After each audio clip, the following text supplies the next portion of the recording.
All right, welcome everyone to this People First Talk. We have a great talk ahead of us. Well, let's get started. If you haven't already, please put your name, where you're calling from, your organization in the chat. My name is Radha Ruparel. I'm excited to host another one of these People First Talks today with our special guest, Nedgine, who I will introduce in just a moment. For any of you who are new to this space, just a couple of words of introduction. So the People First community, it's a growing community of now 600 individuals and organizations. And we've come together for the past few years with this idea that if we want to see sustainable development, regardless of the sector, it's not going to happen through technical approaches alone. We need to be investing in people, we need to be investing in leadership, and we particularly need to be investing in local leaders, those who are most proximate to the challenges we're working to address. And so over the last 2 years, we've been hosting this series of talks with leaders of different organizations who are taking this on. And the talks are meant to explore what's the type of leadership we need today, and then how do we develop it, and learning from different approaches around how do we develop and cultivate this type of leadership. And so today I'm very excited for our guest with us today, Nedgine. Nedgine is the co-founder and CEO of Ansea for IT, or translated as Teach for Haiti. The organization's been running for about 10 years, and I've known Nedgine for about 10 years now, and I will say she is an incredible leader, a fierce believer in social justice, in the need to be investing in local leaders and community leadership. So I think this is going to be a great conversation, and we have a lot to learn. And so with that, I'm going to get right into the conversation. And for any of you who haven't joined one of these talks, I will be in conversation with Nedgine for the next 20 to 30 minutes, but we're going to keep this quite organic. So if you have questions, please bring them into the chat and we'll bring them right into the conversation, and we'll also save time for questions at the end. So Nedgine, it is so good to have you with us today. Let me just start by asking you to introduce yourself a little bit, and just tell us a little bit about your organization and your work and what you're up to. Thanks so much, Radha. Thank you all for joining. Thank you for this invitation. As you've already shared, my name is Nedgine Paul Deroly. I am a proud member of the Ansea for IT team as co-founder and CEO. Ansea for IT is a civic movement for educational justice. The approach that we've taken is having multiple programs that happen simultaneously, because at the end of the day, we're looking to equip a network of civic leaders who are working towards a common objective, which ultimately is liberation. Yes, we care and we want academic outcomes to completely change. Yes, we want all kids to have their human right to a quality education. But if all of us are not working collectively towards making sure we are all free, we have come up short. And so at Ansea for IT, we've brought together teacher leaders, parent leaders, and school leaders who take part in some of our formal cohort programming. And then at the end of the day, it's about bringing all of the community members together so that we can work towards what it takes to disrupt the status quo and create true equity and justice for all. In short, sometimes we say that the classroom is a microcosm of the full society that we seek to see.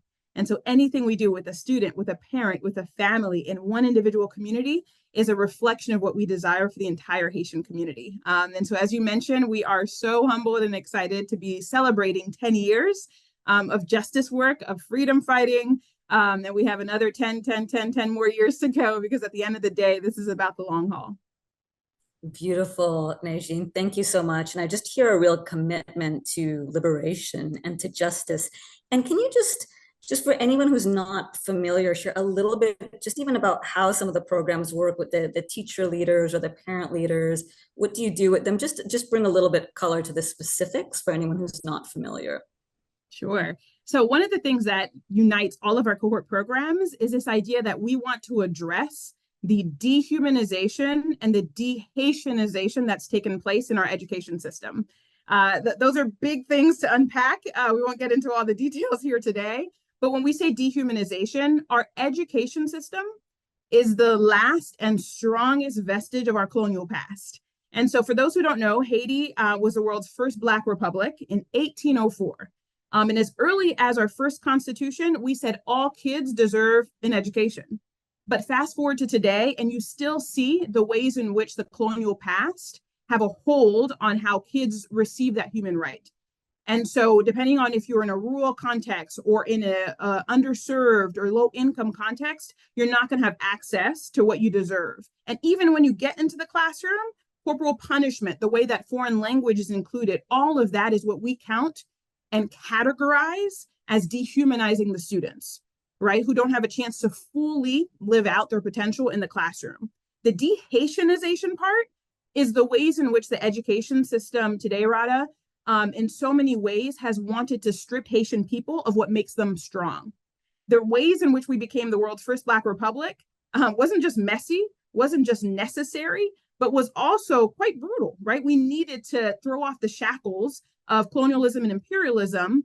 And what people started to realize is if you let Haitians be strong and identify with what's in their culture, their language, the community norms, you're going to have a problem on your hands, right? If you believe in the status quo, right? And the ways in which sometimes the world status quo continues to operate.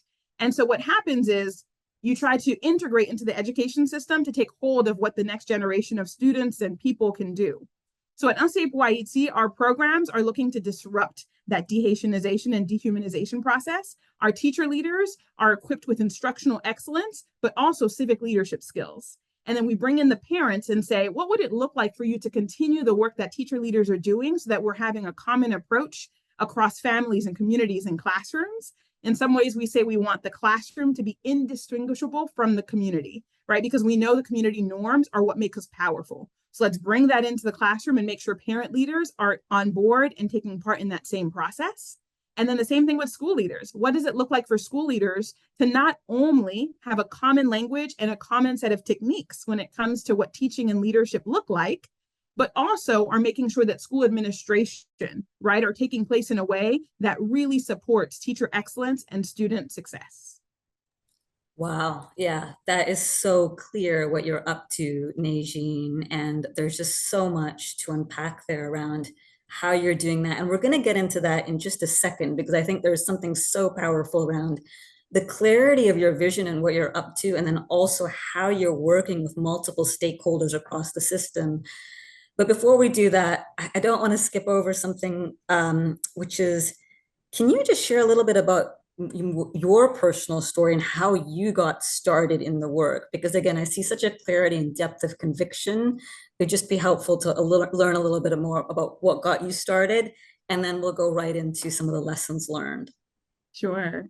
So I am an educator and a teacher. That's my passion. That's my training. That's everything I've ever wanted to do.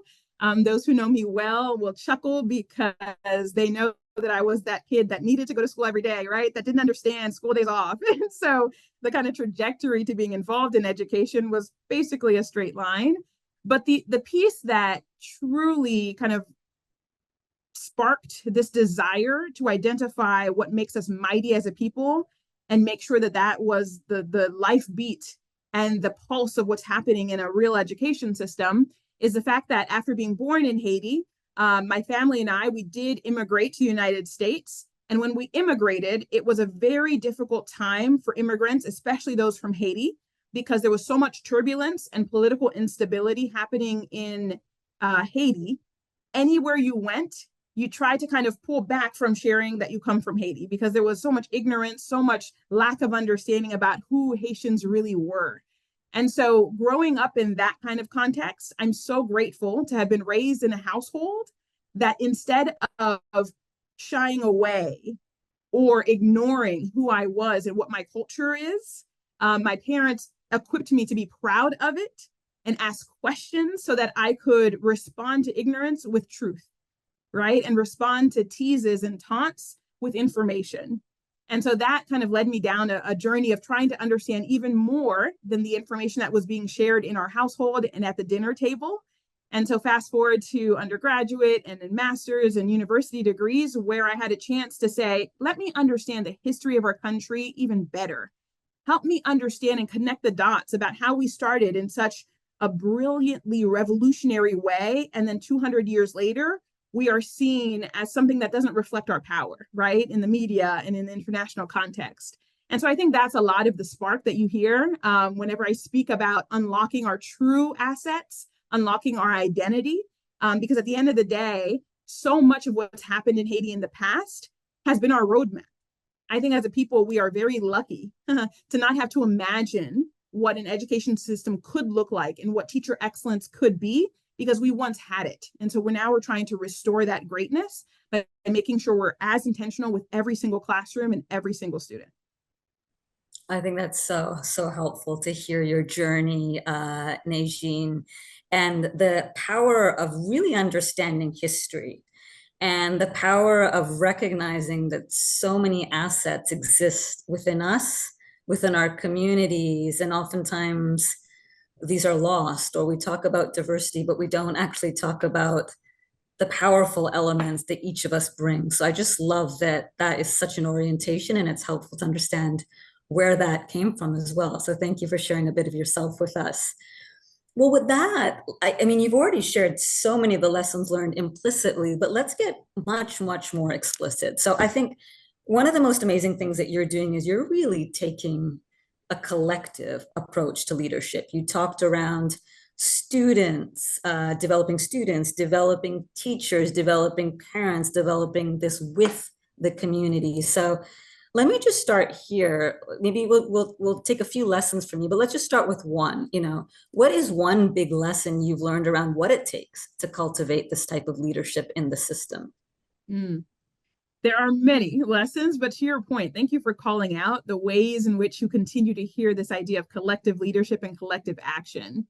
So one of the things we believe at NCFYET is we need to redefine leadership as collective action.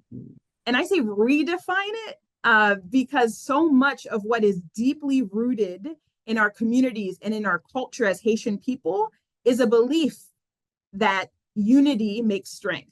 It's literally on our flag. That is our motto as a nation, is what does it look like when we all come together for a common goal?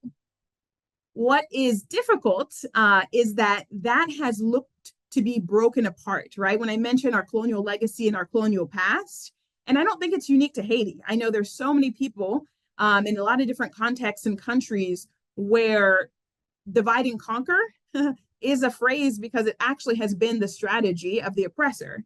And so at NCFYET, one of the things we realize is we have to heal from the trauma of the systematic processes that have told us that collective action is not effective, or that it will hold us back, or that it won't lead us towards civilization and modernization. I put those in quotes for those who know, that is not actually the goal of those who've been trying to break apart collective action and unity, right? And the other aspect of this that I think is super violent and super harmful has been the ways in which we believe now, I think that's kind of the core thought, is powerful leadership is that one person, is that charismatic leader. It's that person that's super dynamic and that came up with all of the solutions, and let's follow him or her. And at NCFYET, we said, what does it look like to identify how problematic that is, heal from that lie and that myth, and then reconstruct our greatness based on what we know to be true, which is leadership is collective action. Those steps are not easy, right? Like what I just described about it, like imagine being a 30-something, a 40-something who's only ever known for generations that leadership is one person, or that we need to elect that one president who will solve all of our problems, right?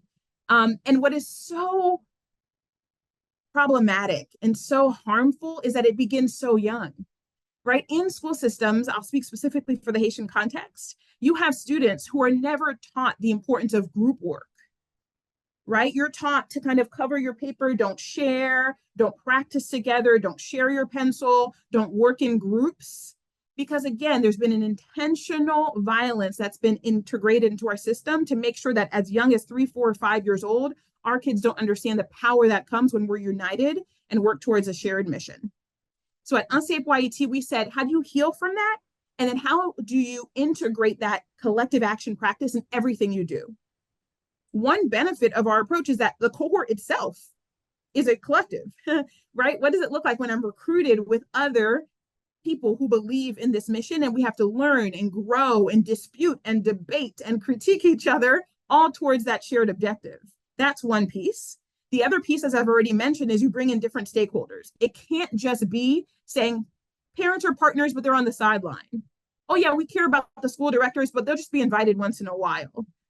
Or we'll survey community members when we need to, but they're not at the table every single day. So at Unsafe YET, we said, what does it look like to be as intentional in our words and in our practice with bringing everyone together towards a shared goal? One specific example I'll share too that has been a beautiful reflection of our belief is Konbit. For those who don't know Haitian culture, Konbit, it's a cultural practice that started especially in farming and agriculture, where everyone said, if you need my support, let's all come together as a community to help you with your fields, for example, and then the next day we'll rotate and you help me. So one of the things we said at Unsafe YET is, how do you transfer that practice to education? And so now we do Konbits, where hundreds of people on a regular basis come together and say, let's identify a core issue that we can solve together. Because that issue cannot be solved by 10 amazing Unsafe YET graduates. It can't be solved by 2 leaders. It can't be solved by the elected officials. But when 200, 300 people come together for an entire day, identify common solutions, identify the assets that exist that can help us to reach that goal, and then hold each other mutually accountable, that's how change occurs, and that's how change is truly sustainable. Nedgine, there's so much in what you said here that's so powerful. So I just want to pause for a moment and just let some of that sit, because it's really, really powerful. What you've just said right now is no one person can solve anything alone, especially when we're dealing with such big systemic challenges. We're trying to disrupt systems that have been broken for a long time, oftentimes intentionally. And so I think the why of why we need many different people versus one leader. And I think the second thing you mentioned, it also resonates with my own history, you know, when I think about India and colonialism. And so I think what you're sharing is relevant to your context, but to so many other contexts where we have to disrupt paradigms of leadership that tout one person or one individual as the answer and put a lot of faith in them, but then also there's a lot of disappointment because that doesn't work. So I think you really articulated the why, and we started getting into some of the how, and I want to get a little deeper into that, because Sure. I've seen a lot of models that say we work collectively. And again, a lot of it is lip service, right? You bring someone into a room, you ask them for their opinion once, but you don't actually follow up on it. And I just see you doing things that are very, very different. So can you actually talk about what you've seen some of the differences are? So, you know, when you're inviting people into the room, what does that look like that might be different? Or, you know, what did it actually take to recruit a group of people who do look quite diverse and different? Yeah, can you just walk us through some of the taking that to the next level? Absolutely. Yeah, the how is always the tricky point, right? And being consistent in the how, even when it gets difficult, because this is the work. I'll give a few examples of that how and how it's looked in practice for us. Number one has been the investment it takes, the resources it takes to bring multiple people together and do that on a consistent, repeated basis. If there is not room, I'll be very direct, like in the organizational budget or in the resources that you're looking to gather and shepherd and steward towards bringing multiple people together, if you haven't seen the value in it enough to put the funds behind it, it won't work. So when we're bringing, for example, these Konbits, a few weeks ago, there were 300 people in one of our partner communities who came together. That takes resources, right? Especially when you want to welcome them well, right? There's something really important, and I'm sure that's not unique to Unsafe YET or Haitian culture. When you bring them together, there has to be a sense of collective well-being and warmth and welcoming to say, this is your space as well. And so to do that well, you have to make sure that the resources for the supplies and the materials, if there's snacks, if there's water, if there's all of those things take time and resources. And if you haven't made the point to yourself that those resources are spent in that direction for a reason, you won't do it, right? It also takes a lot of time to plan to bring 300 people together. It's a lot easier to say, are you available tomorrow? Are you good? Let's come together as 3 people. That's easy. That's quick, right? But bringing multiple people together on a regular basis takes time. And the other element of this is trust, right, Radha? Because so much of the harm that was done in the past is what we've had to heal from. So when communities were surveyed, right, when there was somebody that came with a checklist and said, do you want this? Do you want that? What are your beliefs? What are your core desires? And then you never heard from that person again. If that happens enough, you start to lose the faith and the trust that you want to be part of something else that comes in, like on say YT 10 years ago, right? And so to build that trust and to repair the harm that has been done takes a lot of time. And sometimes, let me put in a quick word here, it's not enough for programmatic staff to do it, right? Us as educators, we know what we do well, but what about the social workers and the psychologists, right? And the people who have really studied the mental and the emotional harm that's been done by past institutions? How can we bring them into the fold so that healing takes place really well and really thoughtfully? The other piece I'll mention about building real trust is that you can lose it very quickly. So don't think that just because you've gathered a lot of community elders once and you've built that trust over a few months, that with one mistake or one misspoken statement, right, that you're going to lose it. You will lose it.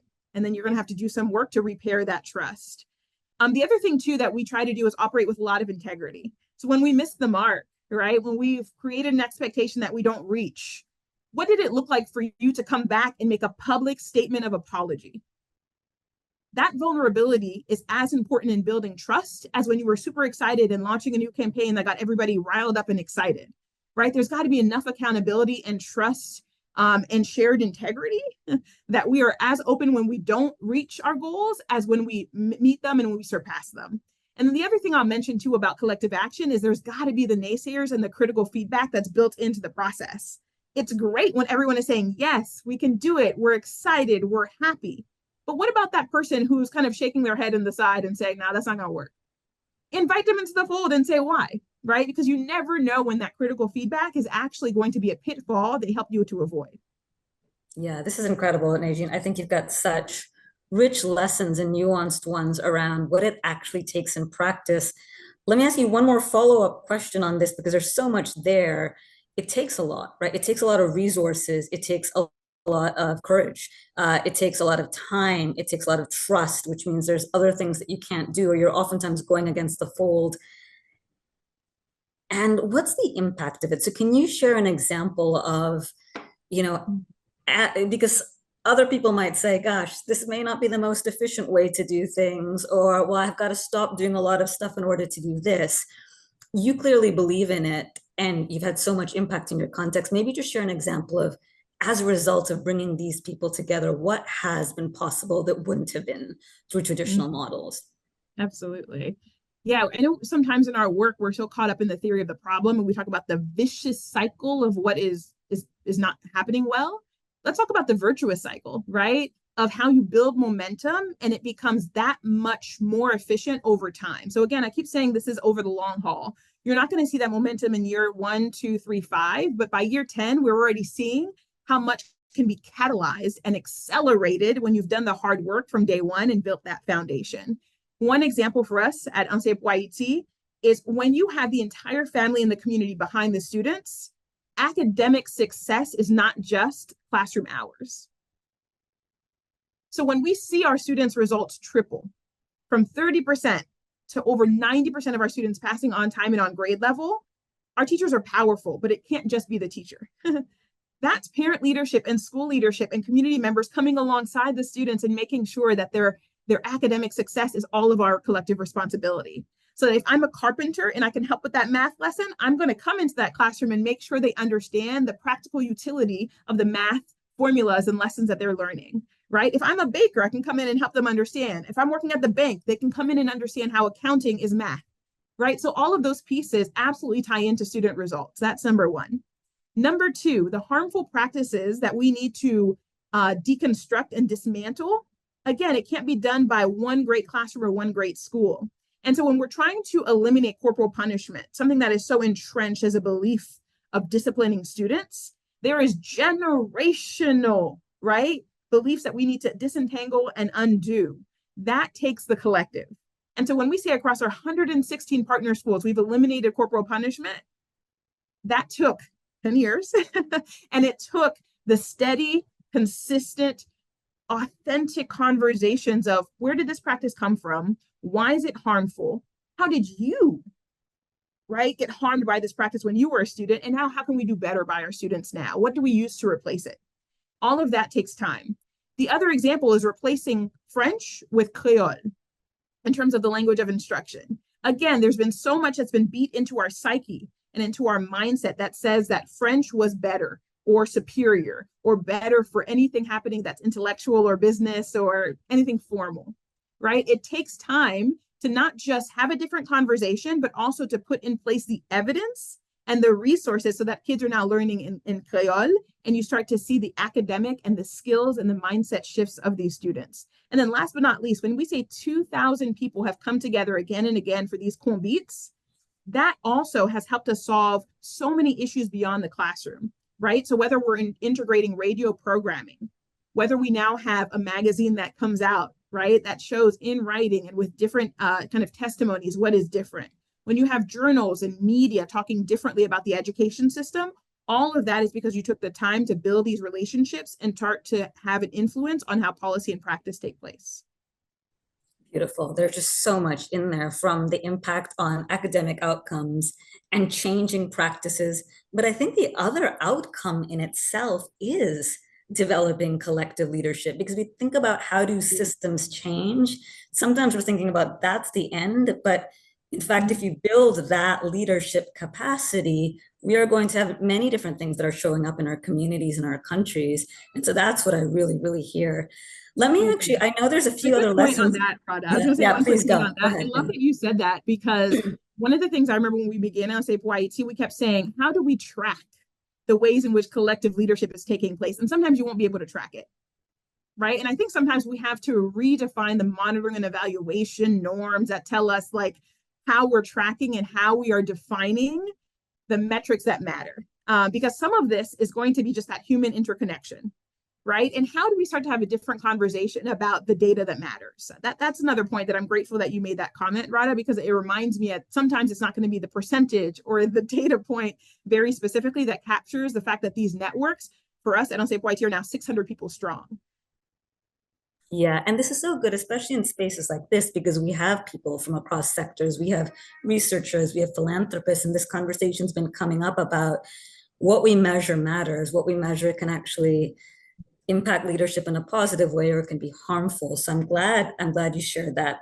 I know we have many other lessons from you, and we've only just got to one, but before we skip off this one, there was a question from the audience, and to keep this in organic, would you mind just coming off mute and sharing your question? Because I actually think it's relevant to this idea around what it takes in practice to develop collective action. Yeah, my question really just has to do with, so like you're coming at this as sort of like, the team, the staff that are passionate and working at this. But as you know, we all have boards that we have to work with, and boards have their own personalities and their own, sometimes their own ideas as to what needs to happen. So my question really was, in this journey, how did you ensure that your board understood what you were trying to achieve, and not only understood it, but support it and back you on it? Thank you for that question. So for us, we were very intentional about who was part of the board. And one of the things about board membership for us at Unsafe YET is that we try to go through a whole process of saying, come and know who we are before you sign on to be a board member. We want people from across different sectors, backgrounds, experiences, different connections to Haiti. But we also want you to understand how intentional we are about this approach, how we don't shirk or shy away from the words liberation, freedom, justice, revolution. And that's not for everyone. And we understand that. And so what we said is, what would it look like for you as a potential board member to learn about what we do, ask us questions, please be critical, please be thoughtful, but take part in a process before you say yes. And then once you've said yes, you are part of the team. We don't see board member versus team, staff versus ally. It's all one. right? And so when we bring our board members together, I think there's a lot that has to do with how intentional we were as part of the welcome to USAPE YET, get to know us before you say yes process, but then also the shared accountability that exists so that they don't see themselves only as fiscal responsible folks, right? Only responsible for the budget, only responsible for strategic directions, but you have to know the nitty gritty, the deep underlying practices that are USAPE YET in order to advocate and help us to continue pushing forward. And I think that the bigger point there is know which relationships will help you move forward and which ones you might have to leave behind. There might have been a board member, there's a few examples, who were part of that learning process. And then we said, you're a great ally, a great advocate, but I don't think you, and you would agree, that the board membership is the right place for you, right? And sometimes you have to have people who approach you even. Sometimes you haven't even courted or cultivated a relationship and you'll have somebody reach out and say, I want to be part of the USAPE YET team. And that's not the right relationship for your movement, right? Because maybe the beliefs are not shared. The shared approach to justice and equity and liberation are not the same. Thank you, Nedgine. I think, I mean, so this is the first big lesson learned is, really this idea about thinking about redefining leadership as collective action. And I think what I've learned from you just through these last few minutes is that takes commitment, and I see you putting commitment in. That takes clarity, which you have loads of, and it also takes courage, right? Courage to actually do things in different ways. So that's big, and there's been so much you've shared there. What else, Nedgine? That's kind of the first big lesson learned, redefining leadership as collective action and all it takes. What else do you want to share that you've learned through this work? Another big lesson I'd love to highlight is the importance of an asset-based approach. As opposed to the deficit lens that is so prevalent and really everywhere, especially when you talk about the Haitian context. And so at USAPE YET, we said, what would it look like if we had an abundance mindset? I remember before we began officially as an organization, we took about 3 to 4 years to just listen to community members. And one of the key questions, we didn't have 25 questions, right? One of the first 2 questions were, how are we at our best? Right? If you just take away all of the talks of low income and lack of resources and instability and unrest and disaster, how are we at our best, right? When we are mighty, when we are great, when there's nothing holding us back, that comes from an orientation that says there is so much already available. There are so many assets everywhere. And I think that shifts the ways the staff, the board, to the earlier question, everyone approaches this work when you realize that the assets are everywhere. Because the other piece of this too is we know Haiti's greatness. Our work is not to try to invent it, but rather to unlock a greatness that already exists. And that orientation changes everything, right? And so at the end of the day, we see that not just at the person level, but at the classroom and the community level too. So at every single level, we know there are assets waiting to be unlocked. And so when I speak about students, for example, when they walk into a classroom, how do you unlock an asset that exists within them that maybe in the past has been deemed inferior or has been pushed down? What that looks like for USAPE YET is making sure that students cannot just speak their mother tongue and express themselves fully, but they're able to bring the wisdom of their culture, of proverbs, of music, of dance, of folklore into how teaching and learning take place. And even better when the teacher is doing the same thing. So then you have a beautiful, virtuous cycle of energy that's taking place towards teaching and learning. What strikes me, Radha, about the last 10 years, so many times when I talk about culture and dance and learning and proverbs, people say, oh, that's fluff, that's nice. It kind of helped unlock joy, but it didn't change academic results. And I'm so excited that 10 years in, we have the data to prove that it does make a difference. Right? Because one of the ways in which we've gathered data has helped us understand what is the biggest predictors of student success at the end of the year. The 2 biggest predictors are leadership, right? The ways in which leadership is cultivated at the teacher and the student level, and also the ways in which culture was infused into every single subject and every single practice. Those are the 2 biggest predictors.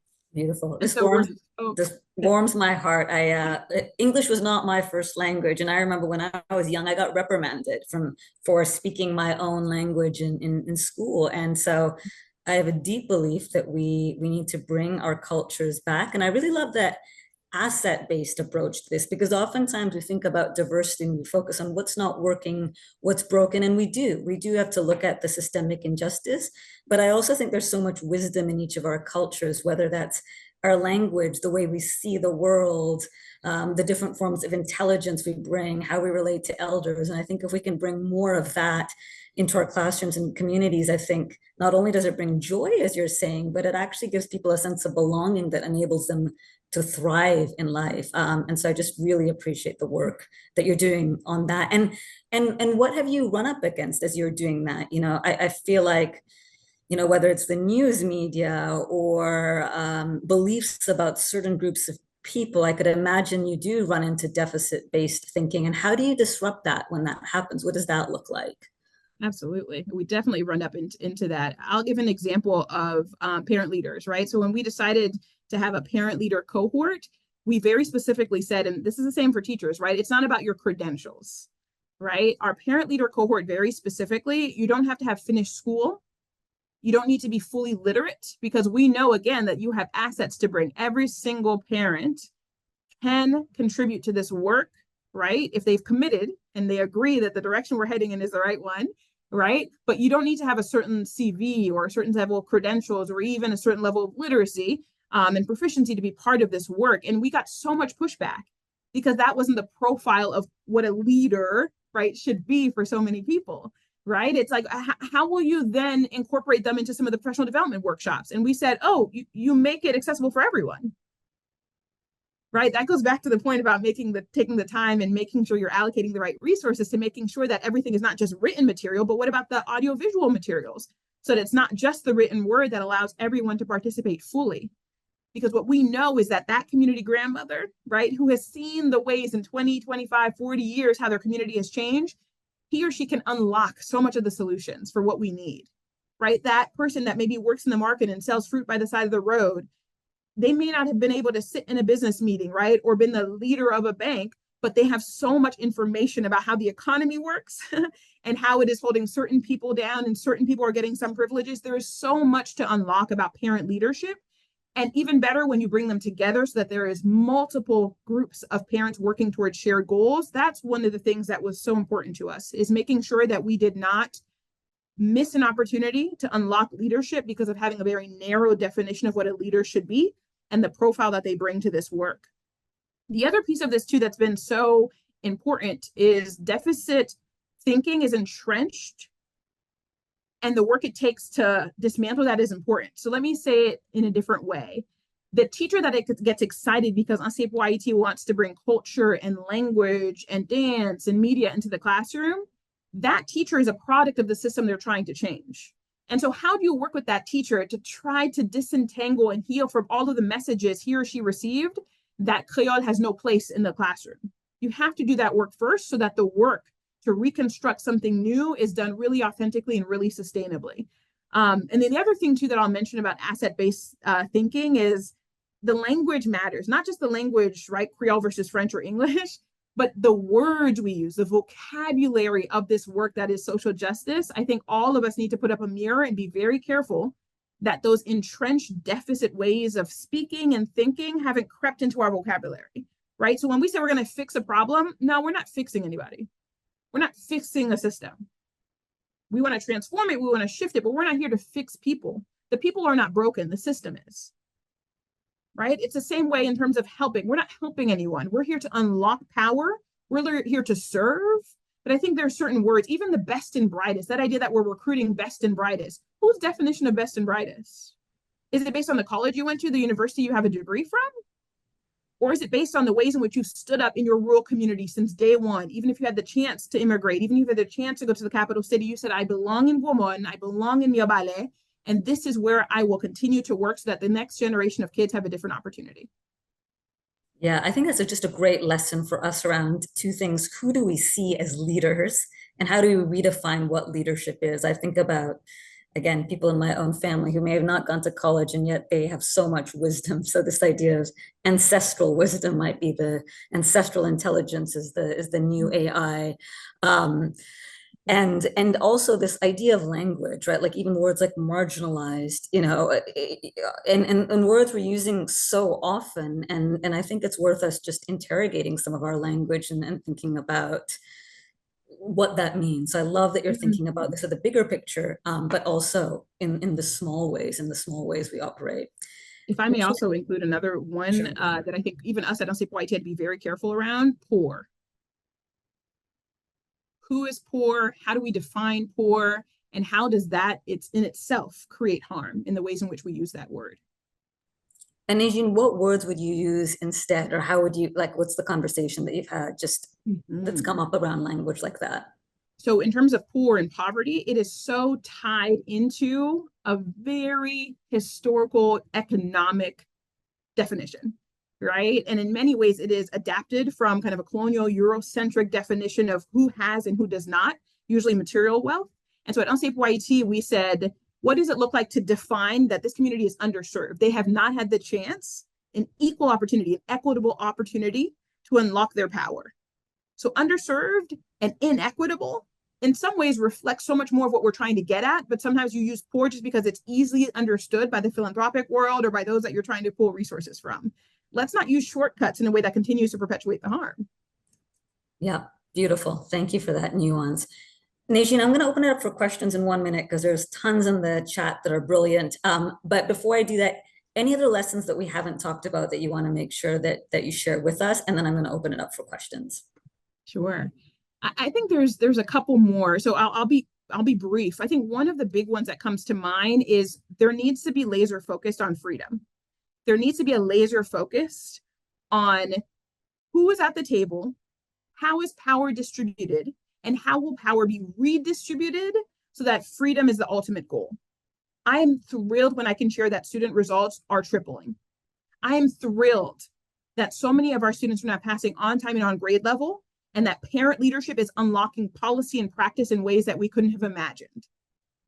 But if in another 5, 10, 15 years, we haven't significantly moved the bar closer towards liberation and freedom, APA will have fallen short. It's not enough for all kids to succeed academically. It's not enough for leadership skills to be flourishing across our communities, but there needs to be a very clear sign of progress. And at the end of the day, for Unsafe YT, it's about freedom. And so what has that look like? It's been about, for example, saying thank you to the donors who want to contribute without being named. Because it's not about their ego, it's not about their recognition, but rather that they've contributed towards us moving towards the liberation. Another example for us has been those allies who said, I believe in this cause, but let me take the time to be an informed ally, as opposed to just publishing your information on social media without even understanding the historical context of why Unsafe YT matters and why a liberated Haiti is a threat to the world status quo. Yeah, right? The time it takes to become an informed ally, right, Rada? Like it matters. And I think so much of that work is some of what gets people a little bit nervous, a little bit hesitant. But if we are moving away from having the difficult conversations about why some countries continue to be oppressed, we are going to have the same conversation, the same amazing people first community 10 years from now, but without having to move the mark. Yeah, no, and I love this. And then this is a theme that's come up in some of our previous conversations with Cheryl Dorsey. If we want to disrupt the status quo, we actually have to understand the history that's caused that and be willing to take on power structures and difficult conversations. And what I love is the practical examples you've given, though, of people who are doing it through allyship in different ways, through contributing, but without ego. And I think if we have these micro examples, we can also talk about, well, how does this happen, and learn. Again, as you said, take an asset-based approach, learn from places where that is happening. So thank you for that. So we've heard 3 big lessons from you. One is, we've got to redefine leadership as collective action. Number 2, we've got to take an asset, an abundance lens versus a deficit-based lens. And third, given that this work is around justice, we have to disrupt the status quo and challenge power. And there's so much richness in that. With that, let me pass it on to some folks who are listening in. Wendy, would you mind coming off of mute and sharing your question? And if anyone else has questions, we're going to have time for a couple more. So please put them in the chat or let me know. Hi, Nadine and Rada. Thank you so much for all this. I'm just curious to know more about what's happening now. You're so close, of course, to the realities in Haiti and the kind of new challenges in recent months to communities. And of course, we're just all reading, most of us, the press about it. But I'm just curious what you're seeing and experiencing in this era. Whether you've seen the investment in collective leadership paying off in this era, what the new challenges and maybe even new opportunities are right now. Yeah. Thank you, Wendy. I appreciate that. It gives me the opportunity to say that the media needs to rethink their role because I think not just in Haiti, but in so many different contexts, the lack of nuance when it comes to how media represents unrest and difficulty is alarming. And so thank you to all those who are joining us who have a role to play in media because you're rethinking how best to use that platform. So in Haiti right now, you are in the last 2 to 3 years, really, you're seeing the result of decades of a disinvestment in communities and a disinvestment in young leadership and a disinvestment really in political and public systems. And so unfortunately, after the Haitian president was assassinated a couple of years ago, you had a power vacuum that has now resulted in a huge power play by really active and armed gangs who are armed by weapons that are coming in from other countries, actually. And so there's a lot of inter-geopolitical dynamics to what's taking place. But what the media is not showing is that is by and large in the capital city of Port-au-Prince. Unfortunately, we are very alarmed by the ways in which the gang power is multiplying and growing. But two things can be true at once. While that is taking place in Port-au-Prince, life has more or less continued in the rural parts of the communities and country. So about 70 to 80% of the country continues to go about life as normal as we can be, even when our capital city is under siege and in a crisis period. And so it's been so powerful to see that our academic year continued. All of our schools were operating every single day, because if you listen to the media, it's almost as if everything came to a standstill, which is not the case. And so to your point, Wendy, it's collective leadership that allowed schools to say, we will continue to operate and we're going to make sure that we've basically sanctioned off our communities from what's taking place in terms of gang influence. In one of our communities, that is Mirbalais, they literally set up community brigades because they're fairly accessible from the Port-au-Prince capital to make sure that gang influence did not spread and that schools were protected and that life could continue. That is collective leadership. When they started to realize that a lot of people had to force migrate out of the capital city and go into the provinces, there were people saying, how do we welcome them in? How do we make sure that kids can be integrated into schools and resume learning so they don't lose an academic year? That is collective leadership, right? So there's a lot of things that are taking place that absolutely show us what it looks like when a community is welcoming and is interested in what belonging and restoration look like, especially from people who've experienced a trauma and are fleeing their homes. That's a really important point. And then in terms of the opportunities, I think this crisis has helped us understand that everything is interconnected.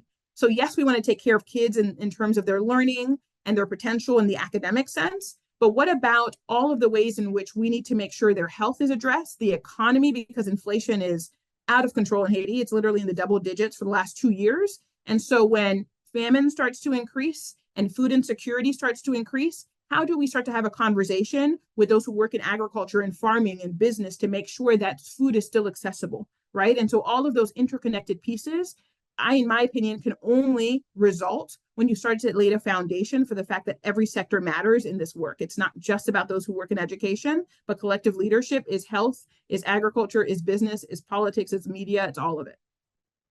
Thank you. Beautifully said, Nedgine. And it's a reminder that this is long-term work, and the investments that, the relationships and trust, they take time to build, but then in moments of crisis, they're there. And so just, it's powerful to hear what's now possible because of all of these investments.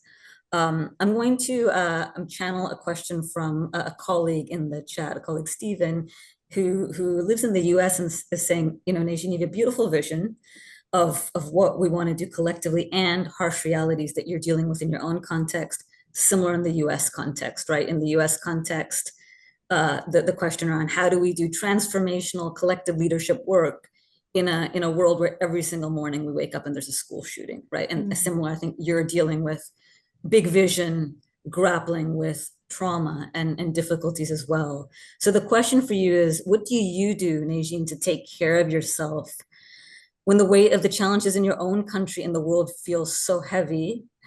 And how do you hold that against what's possible? Yeah. So what do you do to take care of yourself? How do you build that capacity in others as well? Ooh, thank you for that. One of the things I've realized over time is the strategies for kind of staying hopeful and making sure that we still have a laser focus on what is possible is sometimes the strategies need to evolve. And so maybe some things that I used 10 years ago needed to change a few years back and now need to be different. But one thing has been consistent is, who are you in solidarity with?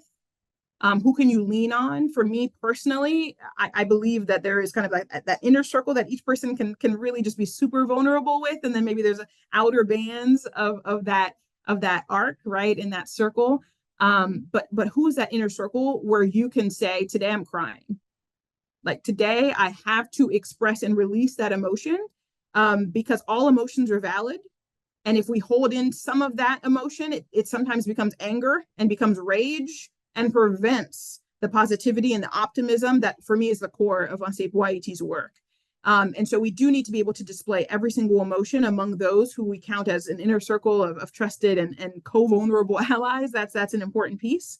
The other piece of this, too, is knowing that two things can be true at once. And so I'm very skeptical of media that only has one lens. And so I appreciate your question, giving me the opportunity to share that we need to be more thoughtful at what we digest and what we ingest when it comes to the narratives that are out there, because we know what's being done in Ansep Waiti's 5 communities, but we do need to pay attention to media, what it's telling us about the other spaces.